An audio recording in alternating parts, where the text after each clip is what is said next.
It's not just a certain set of people that line up to get a little work done on their faces and bodies. The American Society of Plastic Surgeons says a lot more men are going under the knife these days. KRLD's David Rankin talks with Dr. Priya Kalyam from Key-Whitman Eye Center and asks if they're seeing more men come in. Absolutely. When you compare men to women, women tend to be of all ages. The youngest women can be as early as 20s asking for cosmetic treatments. Whereas men, they usually tend to be a little skewed to an older age. Socially, everybody wants to look good, and also they're competing with younger folks to even the playing field of the work situation. So certainly we have seen an increase in trend with men coming in over the last 10 years. What kinds of procedures do you see mostly? In men, we see Botox treatments around their eyes and face to reduce the appearance of the wrinkles and the aging changes.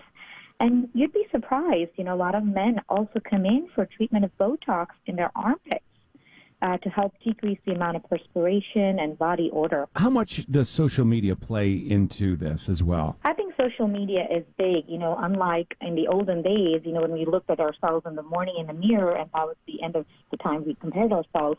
In social media, we're constantly comparing ourselves to others in the entire day, and a lot of people spend a lot of time on social media these days. And as a result, it impacts the way we perceive ourselves, and we all want to look different or look like somebody else and make ourselves look better. So I think obviously that plays an impact on what patients perceive of themselves and want to look like. And this doesn't skew on any kind of financial lines. Are you seeing people from all walks of life as well? Absolutely. Everybody. You never know when someone walks into my clinic who wants to have Botox. It could be a farmer, or it could be somebody who's a millionaire. Anybody can have Botox treatments. What are the risks involved in procedures like this? Depends on the procedures. If it is Botox, we're talking about you can have asymmetry. That is always a possibility. If too much or too little is injected, it can look abnormal. But the good thing about Botox is it's temporary and most of the symptoms are relieved. But if it's something like a filler, which is a space-occupying material, you can have worse complications such as a stroke to the area. And, we've treated patients who've come in with complications like this from other locations.